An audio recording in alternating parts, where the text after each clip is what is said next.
mbokk yeeg xaritu auditeurs yi salaamaaleykum ñoo ngi leen di nuyu kenn ku nekk ci sa tur ak sa sant boole ci di leen ziar di am mbégte di àndandoog yéen ci iRadio di nuyu tey ziar Alaaji Ibou Fall asalaamualeykum wa rahmatullah. Boubs maa ngi lay nuyu di nuyu kilifa Mohamed Kandji. macha allah ca Louga ca Louga di nuyu say auditeurs say internautes ak say téléspectateurs. mbaa yaa ngi am jàmm. foog naa de. campagne électorale bi tàmbaleegul. waaye dafa mel ni fi nga xam ni moom moo di maanaam géopolitique bi dafa jax lool.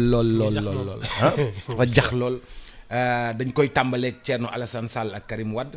Thierno Alassane Sall moo déposé woon benn recours ne Karim Wade bàyyiwul li nga xam ne moo di nationalité française am.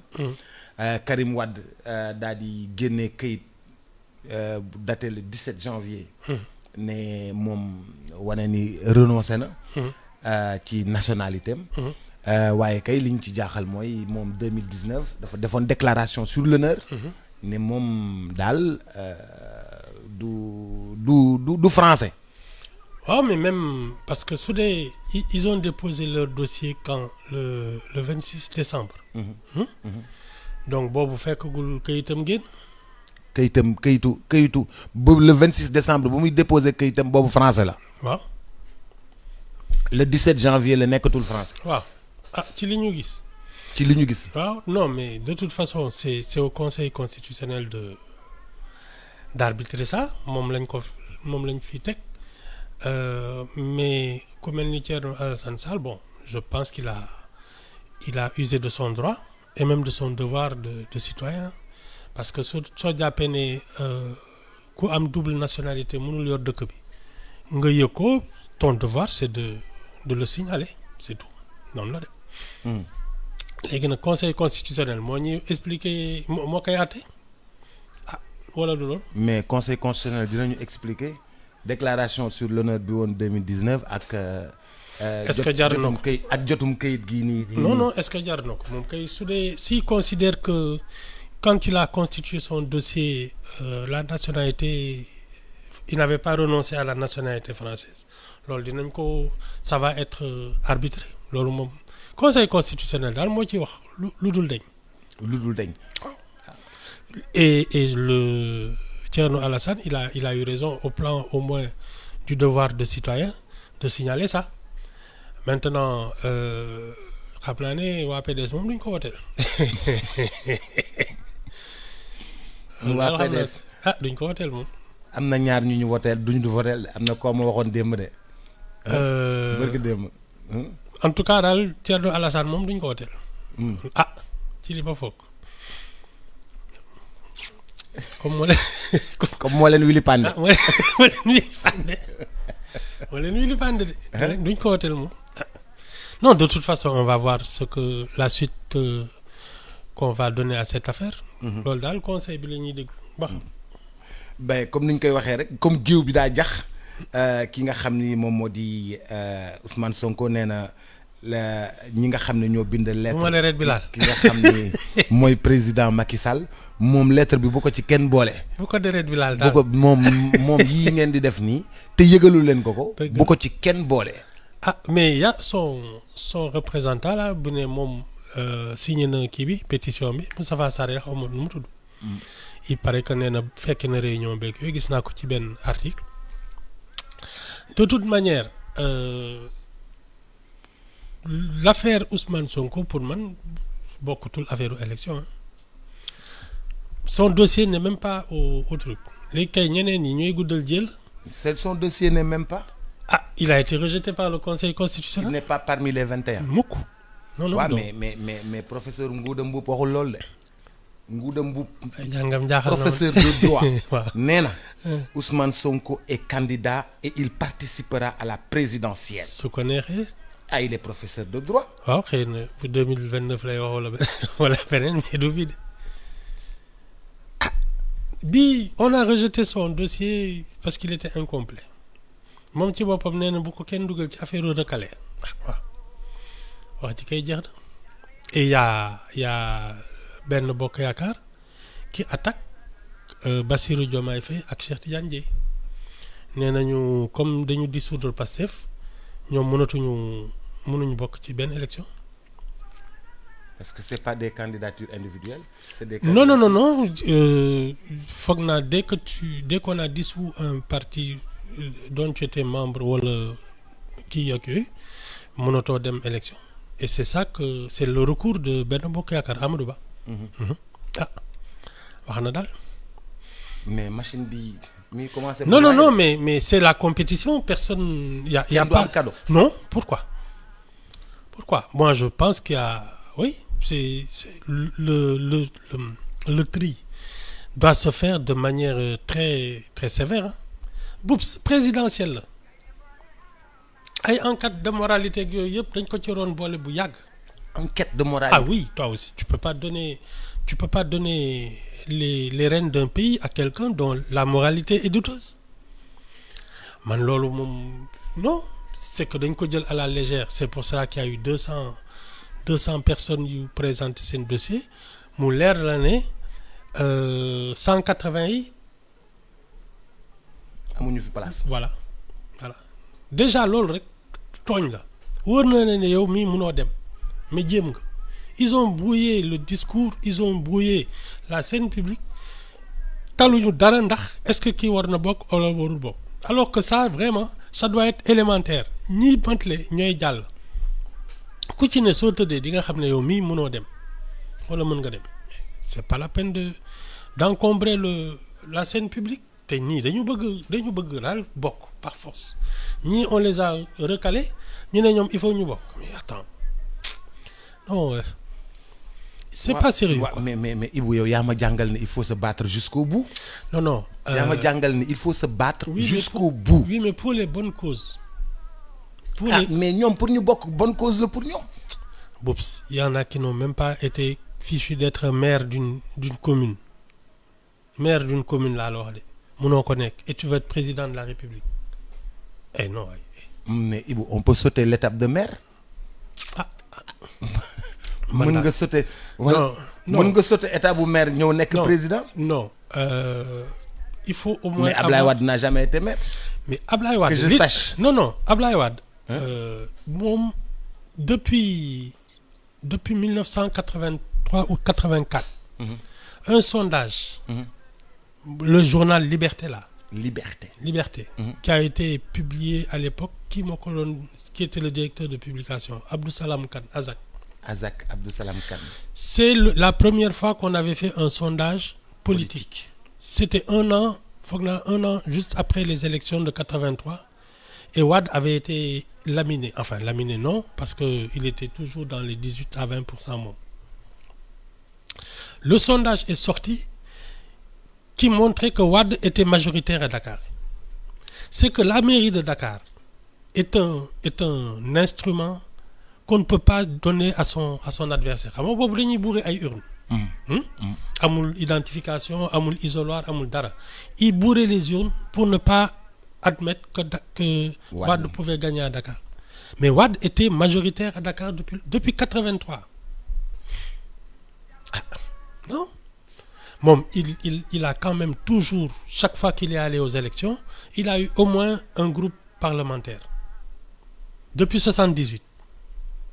Wade. Le premier groupe parlementaire de l'opposition, c'est Wade. 1978. Non, c'est pas la même chose. Mairie de Dakar le bëggoon gars yi di ko xañ et c'était de la triche.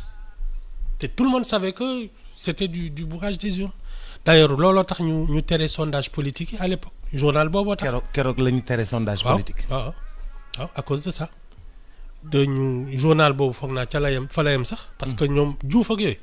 Et puis tu sais le sondage avait été récupéré par la presse française. Il y avait un journal qui s'appelait Le Quotidien de Paris avec un journaliste qui s'appelait Jean-Marc Calflèche mais xaw na leen rëy naan leen mais yéen on a toujours dénoncé des fraudes ak yooyu le sondage prouve que effectivement les élections sénégalaises ne sont pas transparentes waaye presse française bi xaw leen yóbbu àlaxira ci la Abdou Diouf maire ils ont interdit les sondages politiques ils ont fait enfin ce journal là n'est plus paru d'ailleurs xam nga c'était Serigne Ndiaye Bouna à l'époque moo doon bailleur de fonds bi moom moo financé woon journal bi ci la amee ay problème ak Sotiba on lui a envoyé la douane le fisc gi yëpp problème mu Sotiba yi fa la commencé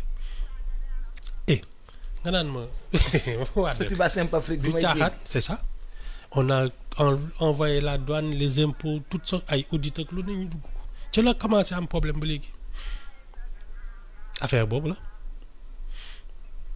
ah yéen foo leen nekkoon. tey Ibou histoire mais Ibou bu ñu taxawee ci ak machine bi nu mu emballé woon ni ñi nga xam ne yëf yi ay recours lañ ko jëlee mais recours bi bu jàllee affaire bi dootul saf xorom parce que bu ñu éliminer ay waa Pastef ak yooyu. Mais l'électorat reste xam nga le problème c'est pas là les candidats c'est l'électorat. L'électorat va choisir avec ce qui reste sur la scène publique. C'est ça hein, le report des voix c'est ça li tax ñi doon wengalu di seeti Ousmane Sonko Ziguinchor ak c'était ça en se disant s'il ne participe pas aux élections. da nga bëgg wax ni ñi seeti woon Ousmane Sonko yëpp ils pensaient que moom du bokk. ni ñu gisee woon yëf yi demee ni ñu gisee woon yëf yi demee xamoon nañu du bokk. boobu déjà légalement parce qu'il avait été condamné par contumace. C'était déjà terminé. ah loolu waxuma ko fi. si waxoon nga ko fi. ba ma naan la c'est de la charogne. ah ma nga boobu newoon nga ma ne ñii ñëpp. c'est ça c'était ay charognard lañu. c'est ça dañoo xam nañu ne pare na donc ñu ñëw di muusantu di jege. C'est ça il savait léegi nag comment capter son électorat loolu moo ci des bon c'est les gens là le truc restant qui va essayer xam naa ne waa li ñu doon wax ci kii peut-être que ay bon ça m'étonnerait que Khalifa Sall nekk seen choix mais il va y avoir un report ay Boubacar Camara mu ngi fii bon il y a des gens comme ça. ak Malick Gakou xaw ma. Boubacar Camara ak Malick Gakou Boubacar Camara demul woon waaye Malick Gakou nag nuuru na ku jege Ousmane Sonko. Ah Boubacar Camara il n'était pas dans le staff de Ousmane Sonko en 2019 si ba pare foog naa bokk na ci Yewwi Askan Wi à un moment il a été dans ça non amul il y a quand même ci 21 yi des gens qui représentent l'opposition léegi nag tu sais il y a deux formes d'opposition te moom ngay xool dans le ci kiiwu Assemblée nationale bi. Tu as une opposition qui est plus ou moins modérée mooy waa Wallu nga xam ne léegi lu benn bokk yaakaar def ñu ànd ci et puis les gens de Yewwi Askan Wi Yewwi Askan Wi nag c'est un peu l'opposition radicale. Ils peuvent Yewwi Askan Wi c'est PUR. Tu as le PUR. Tu as PUR, tu as Khalifa Sall et tu as Dakar Taxawu Sénégal. Voilà et tu as Pastef. Tu as Pastef. Bon ak Wecci tu sais quoi. Tu as Boubacar Camara qui arrive voilà. Et Malick Gakou. C'est ça. Ah, pour l'instant, bon, tu as Habib Sy. Oui. Ah, Habib Sy. Ah, ñoom en fait, c'est parce que soo fàttaliku c'est la liste des titulaires qui n'est pas passée. ñoom Ousmane Sonko ñoom la liste des titulaires a été écartée ñi fi nekk ce sont les nu mu tudd les remplaçants là. Les remplaçants ñoo dem assemblée nationale. C'est ça. Mais Habib Sy ci la bokk. D'ailleurs c'est lui le président du xawma conseil des sages xawma lan bien de l'affaire là Yewwi Askan. Et d'ailleurs il a été parrainé par les députés du Pastef. Voilà. Donc il peut lui aussi récupérer leur truc. Bon, si Karim Wade n'est pas candidat, il peut avoir aussi des chances avec Wallu. Ah, c'est foofu la jóge di. Faudra faire attention à sa campagne hein, Habib Sy. Habib Sy. Ah, wóorul. Habib Sy. Ah, ma ngay muusantu. Ngare la tànk. Ah waaw. yiw te yaru ba dee. waaw dugal loos. kenn indil ko benn recours. mu ne ceek ah. En tout cas il peut s'il n'y a pas la candidature de Karim Wade à cause de cette affaire waa PDS mën nañ ko xool comme ni ñuy xoolee peut-être un Idrissa Seck wala même Amadou Ba parce que bon ils ne sont pas en conflit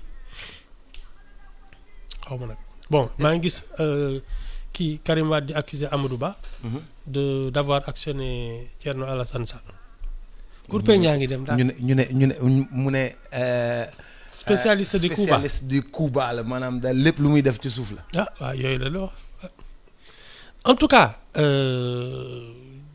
la liste que le Conseil constitutionnel va publier définitive boobu la ñëpp ferenko laay di xaar. yàggatul. non yàggatul. Hein? Non, c'est à partir de là que les jeux d'alliance vont aller. Parce que les 41 là, recalés, xam nga ñoom bëgg nañ bokk par force. te xam naa ils sont pas candidats. Ils vont certainement rejoindre un état-major. mais il parle de recours de Bougane moom recours nee na report damaa juum il parle de report nee nañu mën nañu reporter élection yi. Oui. wala sax mën nañu en une semaine génnee fichier bu baax bi parce que nag gars yi dañoo denc fichier bu baax bi il paraît. Boops. ah déet Ibou. Boops. waaw doo ma bàyyeeg waxi Bougane. duma la bàyyi waxi Bougane. non mais duma la non bàyyi mais waxi Bougane. Boops. Il y en a 21 qui ont pu faire avec ce fichier là. jeex na man su doon sur les 200 yëpp wala 207 yi xam nga 208 la. soo ma ne woon benn Amadou Ba moo yor fichier bu baax ñeneen ñi tout ce qu'on leur a donné c'est pas bon ma ne la effectivement xel war na ci tey mais quand même il y en a eu 21 te c'est pas tous parce que Habib Sy on peut pas me dire qui n'est pas de Yewwi Askan Wi wala. ak Boubacar Camara. ak Malick Gakou. waaw. Anta mi mësul bokk. waaw comment ils ont fait ak Serigne Mboup.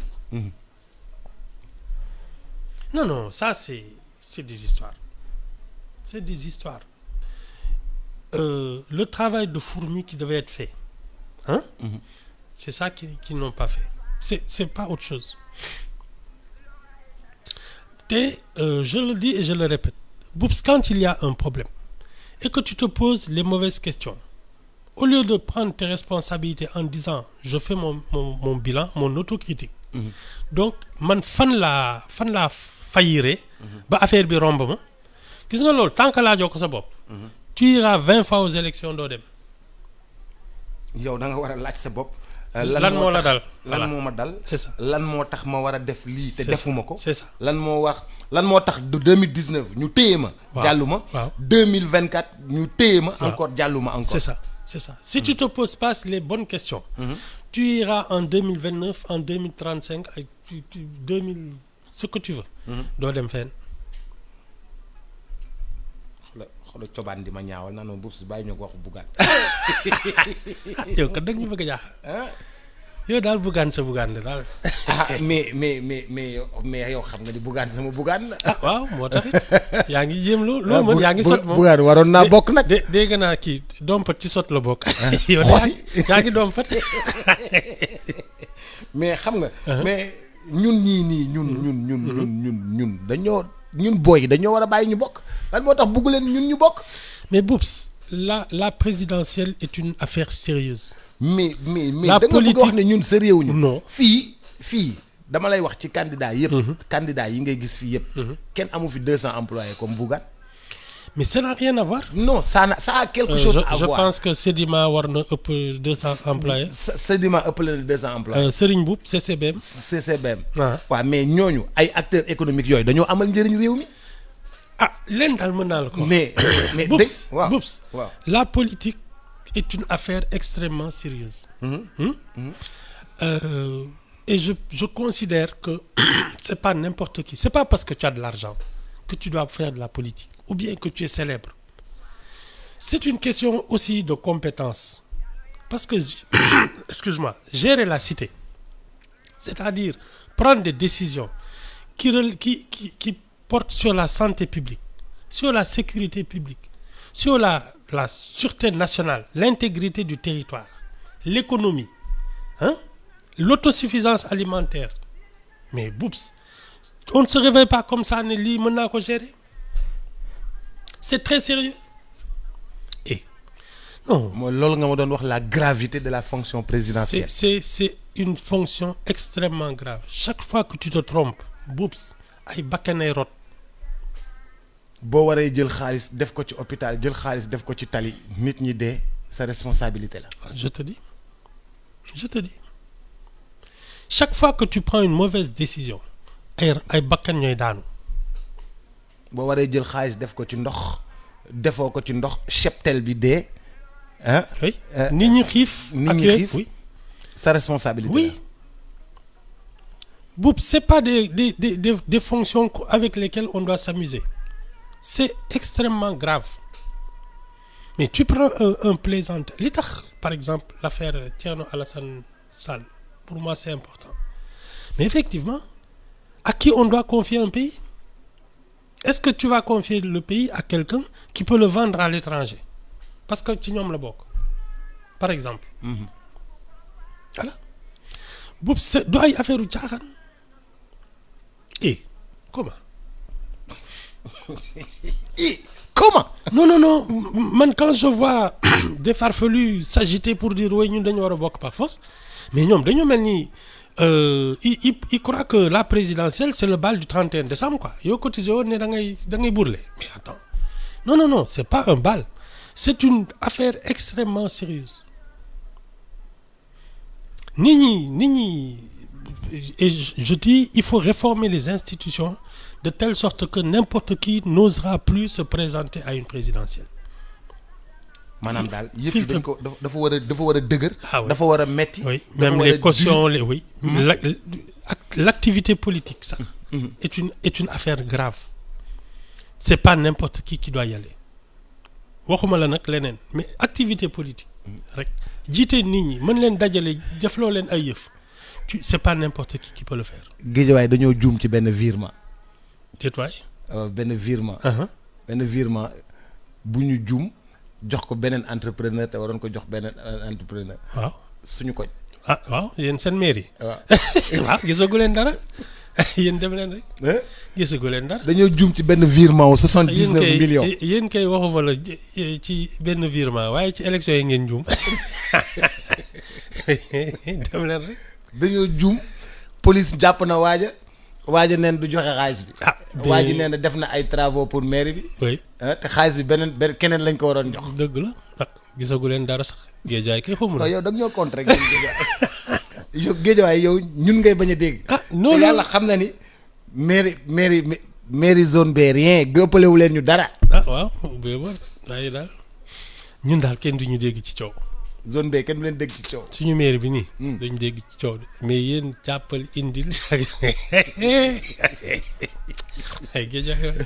dañoo juum ci benn virement. oui gisaguñ dara virement wu 79 millions. oui ñun dañoo garaaw de. oui. loolu moo tax ngay bañ ku nekk war a gérer. mais non Boubs c'est de la compétence d'abord. Tu sais savoir gérer une cité c'est de la compétence. benn ñaar c'est comme un chef d'État. Tu sais chaque ville a sa particularité. Il faut connaître son histoire, son profil, avoir cette culture pour savoir quels sont ses points forts et la développer dans cette direction. Parce que yëpp bokkuñu. Moi je te dis par exemple la commune là zone B.E Fann ak yooyu. Mais c'est la plus forte concentration d'intellectuels et d'universités. Donc à partir de là. Université Cheikh Anta Diop. Université Dakar Bourguiba. IAM. Non ISM non. Société tu as Cheikh Anta Diop tu as ay ISM tu as nu mu tudd. Dakar Bourguiba. non kii la Amadou Hampâté Bâ. oui Amadou Hampâté Bâ. ISM. Tu en as en pagaille. IAM. Oui, tu en as en pagaille. Tu as l'école d'architecture, tu as tout.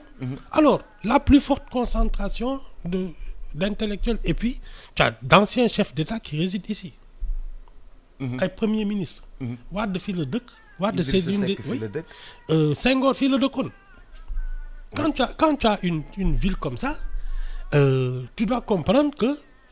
Historiquement, dafa am histoire. Et donc, tu développes ça dans cette direction. En faire le grand rendez-vous. bu dee Guédiawaye leneen la soxla. Voilà parce que dafa bëri jeunesse. Voilà dafa bëri. Voilà il y a sportif. Oui dafa bëri sportif dans la lutte. dans le football dans le truc. de célébrités. oui am ay am plage. oui am yeneen yu mu soxla. oui il y a un profil qui fait que tu dois développer la ville dans cette direction. Dans la formation, dans l'aménagement accueil. Mais il faut connaître son histoire. Donc, et ça, c'est pas toog rek que nit ñi ne bon on te connaît un peu nga rek ngay tëb di dal. Non, il y a plein d'autres choses qui font que être un maire Boubs du caaxaan. Tu sais man je suis convaincu que gis nga les nombreux ministères là.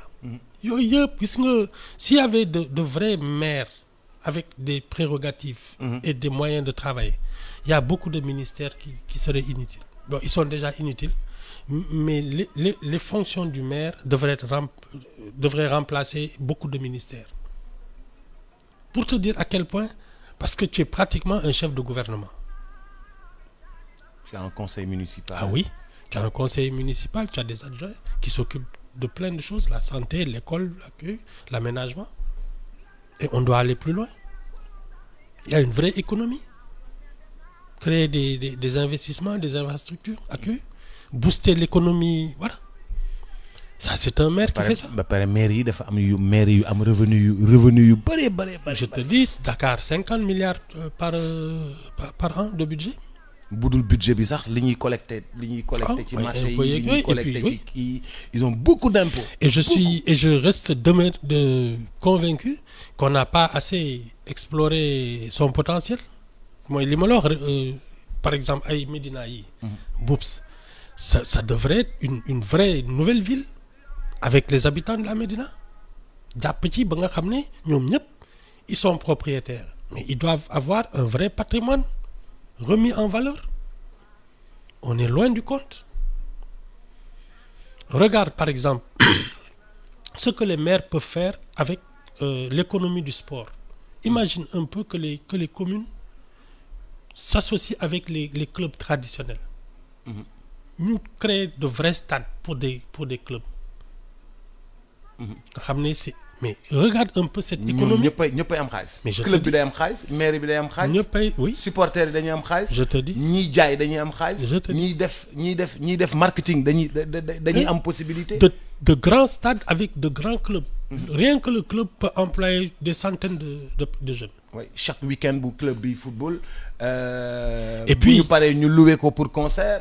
bu ñu paree ñu loué ko pour meeting. organiser ay tournois organiser ay tournois. des tournois organiser internationaux. ay émissions télé yu mag ci stade bi. je te dis et tout ça des jeux et tout ça. muy l'animation oui l'animation de toute la ville mais ça c'est les mairies qui doivent faire ça au lieu d'avoir des ministères des sports. ministère des loisirs. voilà. yooyu yëpp mairie loisir bi dem ci capacité wu ville bi. oui. mairie bi et oui. tout ça. oui le sport la culture plein de choses. non pour te dire une mairie tu dois booster l'économie de ta commune. Ça c'est un maire. C'est pas une petite fonction comme ça. Malheureusement on l'a tellement dévalorisé que da ngay foog ne bon nekk maire c'est rien quoi. Ah. kon nekk maire moom.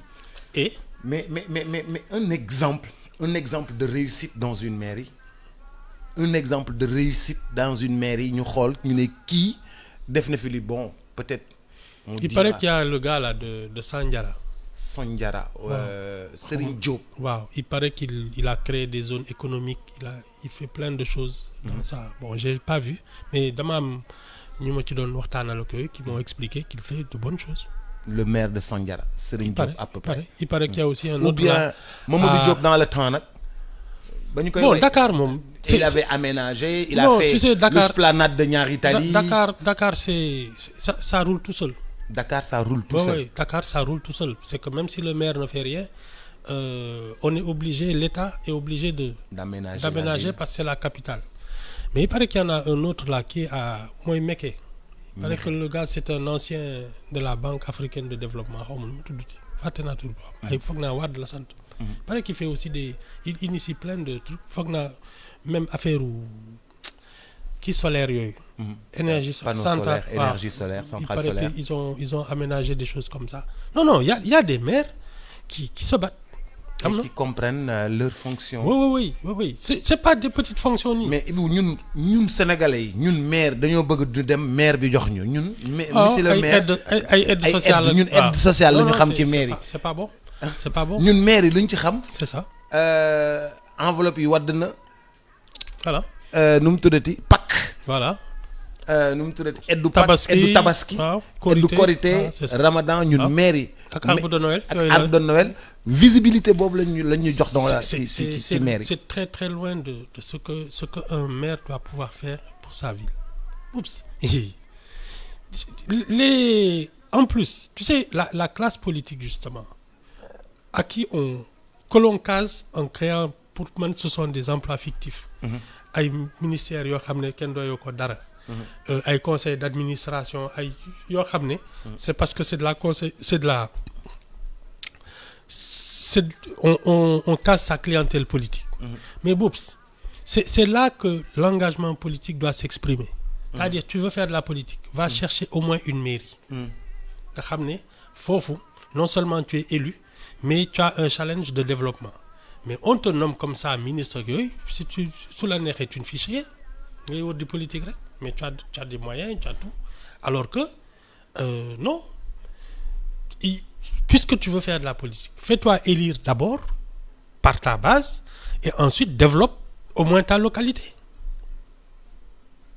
Mais non, ñun on a l'impression que comment dire ça, la classe politique est en désordre. Waaw, il y a plein d'emplois fictifs ñoo xam ne dañ leen di jox benn poste noonu de direction wala de conseil d'administration. ngay nelaw rek di yeewu. C'est ça. jox le poste jox le chauffeur. Oui, jox le garde du corps. ngay wër rek. Oui, ngay wër di kii bon. Et puis il y en a beaucoup qui se font oublier doo leen déggati ba nguur gi jeex. ñu nga fa rek toog. Non, c'est les mairies qui devraient avoir des pouvoirs renforcés. kilifa yi ñu ne waa ji mi ngi tudd Maguette Wade. Ancien directeur de com de la Banque africaine de développement. C'est ça. Il paraît qu'il fait de bonnes choses dans son coin.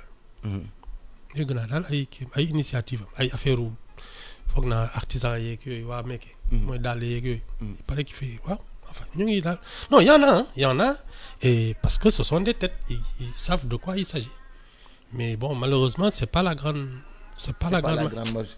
Sur les 500 et quelques maires. Ah ouais. deux de nga ma jox. Ah ñaar de la ñooñu de laa dégg. Non ñooñu dong laa dégg qu'ils sont dans sur les 500 et quelques maires ñaar de nga ma jox. ñooñu daal laa fi dégg ñuy qui font des choses dont tout le monde parle. ñooñu daal la wax ñi si des nag moom doo xam sax nu ñu tudd. Non, c'est malheureux. Il faut refondre vraiment nos institutions, redistribuer les rôles, les fonctions. Et ce qu'il faut supprimer, c'est les histoires de députés et de maires.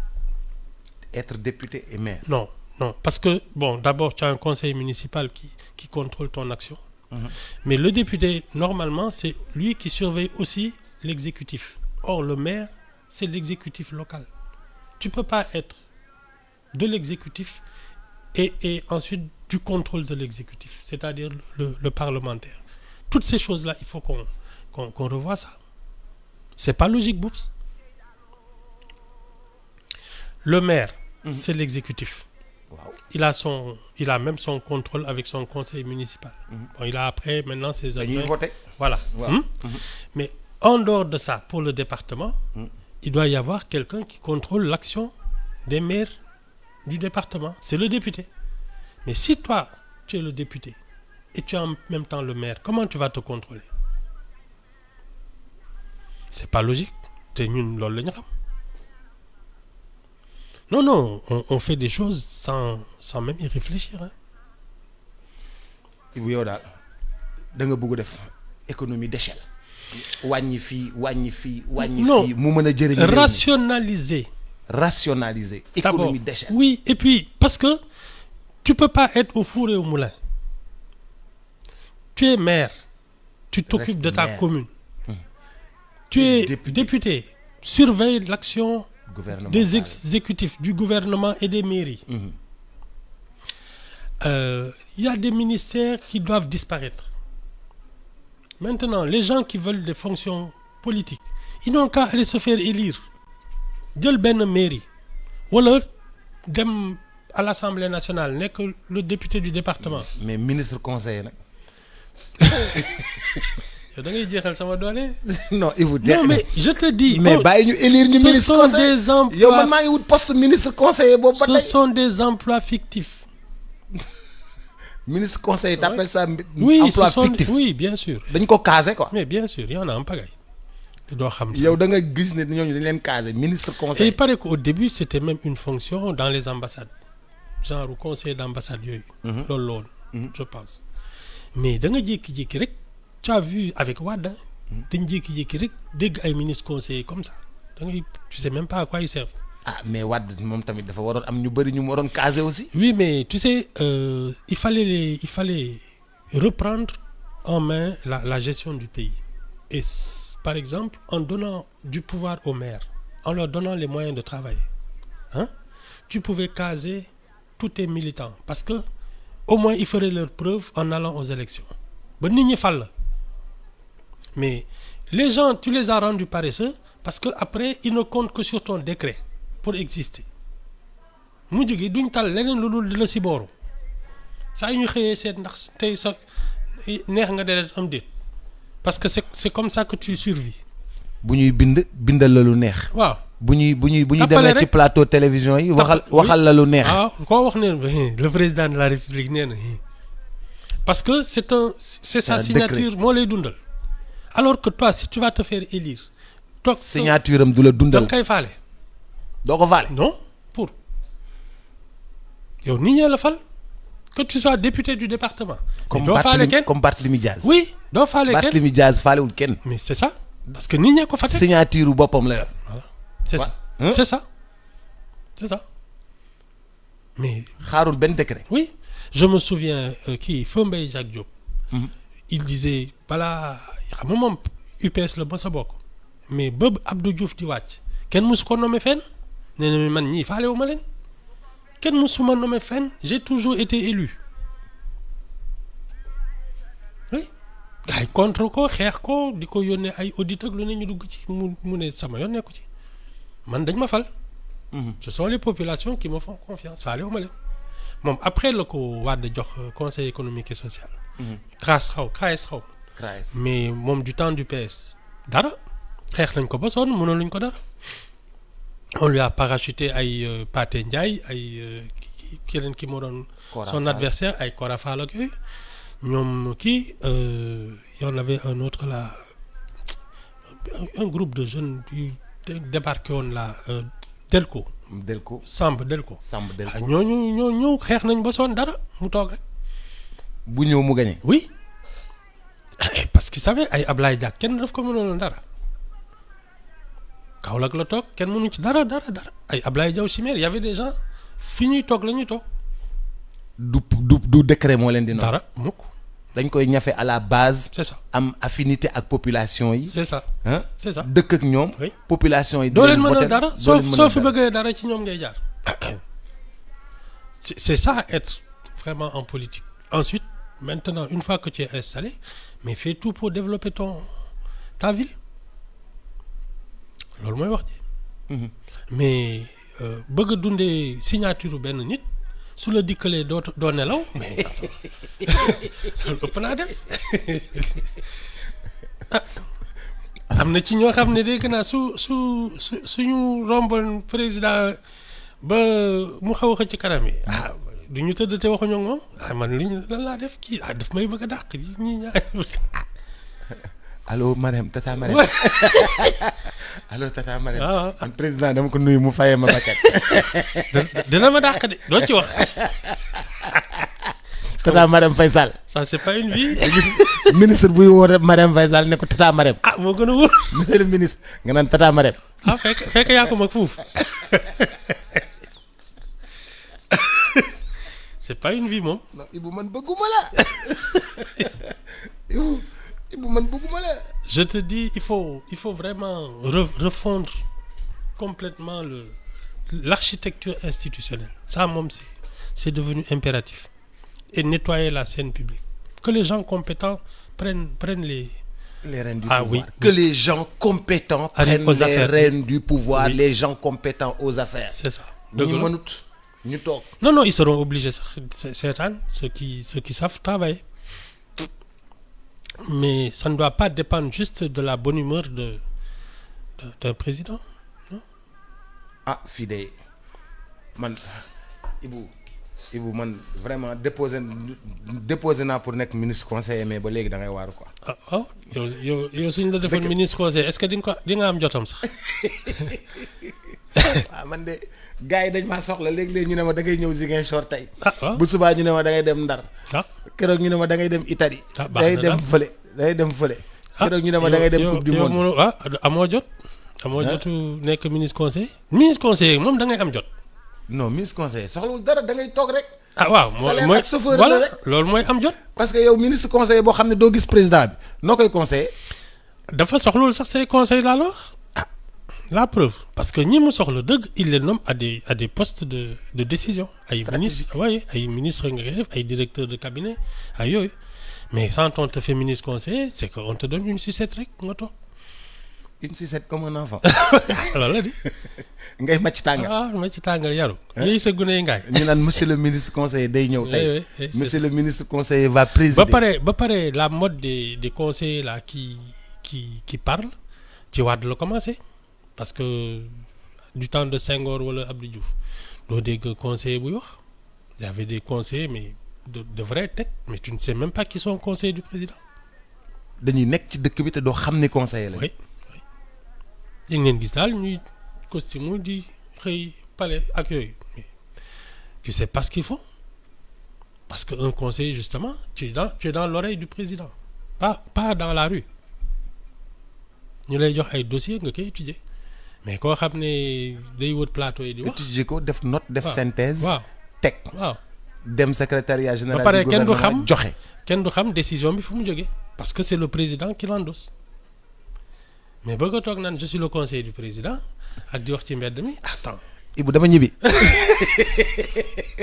Ibou dama ñibbi. ah dem naa réew maa ngi noonu. ba semaine prochaine. fii la réew mi toll lan la ñuy wax de. ah waaw fii la réew mi toll. fii la réew mi toll.